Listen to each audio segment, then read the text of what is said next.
আওয়ামী লীগের তাদের নির্বাচনের ষড়যন্ত্রের মধ্য দিয়ে এক এক করে বেশ কয়েকটি নির্বাচন বাংলাদেশের মানুষ দেখেছেন, যেটির মাধ্যমে মূলত তারা নির্বাচন ব্যবস্থাকে তারা হত্যা করেছে। আমরা দেখেছি এই জুলাই অভ্যুত্থানের পূর্ববর্তী মুহূর্তে দীর্ঘ 16-17 বছর এদেশের তৌহিদি জনতা তাদের রক্ত দিয়েছেন। জেল, জুলুম, নির্যাতন, হত্যা, গুম, বাইরে হলে গুম এবং ভিতরে থাকলে বেডরুমে খুনের মাধ্যমে বাংলাদেশকে একটি হত্যাযজ্ঞের পুরো রাষ্ট্রে তারা গঠন করেছিল। এইভাবে তারা শুধু তাই নয়, আবাবিল পাখির মধ্য দিয়ে আল্লাহ রাব্বুল আলামিন যেভাবে আব্রাহাকে ধ্বংস করেছিল, ঠিক অনুরূপভাবে আল্লাহ রাসূল সাল্লাল্লাহু আলাইহি ওয়াসাল্লামের সেই হাদিসের কথা মনে পড়ে, যে হাদিসের মধ্যে আল্লাহ রাসূল সাল্লাল্লাহু আলাইহি ওয়াসাল্লাম বলেছেন, মানুষ মাঝে মাঝে এমন কথা বলে যে কথার মধ্য দিয়ে আল্লাহ রাব্বুল আলামিন তাকে অপদস্থ করে, যেটির প্রমাণ পেয়েছি বিগত ফ্যাসিস্টের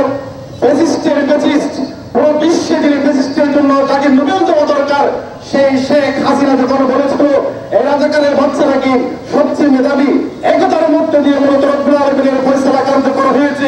1,47,000 বর্গ মাইল থেকে 18 কোটি মানুষটাকে ভারতে পাড়ি দিতে বাধ্য করেছে।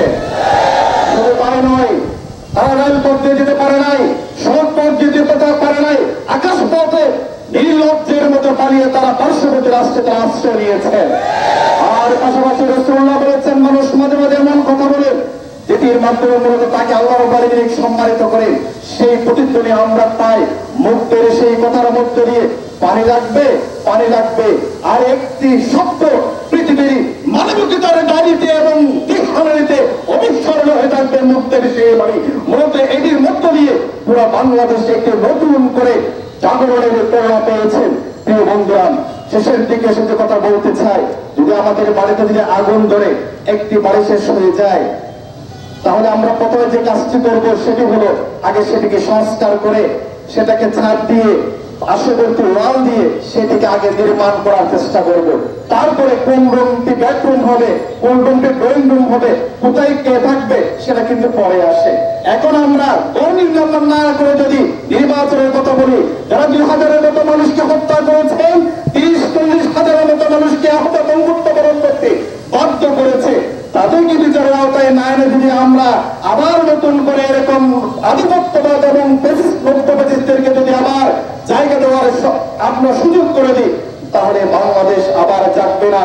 যারা আমাদেরকে, আমরা ইতিহাসগুলো দেখছি, আমরা 24শে জুলাইয়ের সে রক্তাক্ত জনপদের চিত্রগুলো যখন দেখি, আসলে আমরা নতুন করে একটি প্রেরণা পাই। আসুন আমরা আমাদের সিদ্ধান্ত গ্রহণ করবো, যেখানে দুর্নীতি সেখানে আমাদের অভিযান, যেখানে দুর্নীতি থাকবে সেখানে আমাদের সংগ্রাম, যেখানে অন্যায় সেখানে আমাদের সংগ্রাম, যেখানে বঞ্চিত মানুষ সেখানে আমরা এগিয়ে আসবো। আজকের এই উৎসব সকলকে সফল করার আহ্বান জানিয়ে আমার কথা এখানে শেষ করছি। ওমা তৌফিক ইল্লা বিল্লাহ। আসসালামু আলাইকুম ওয়া রাহমাতুল্লাহ।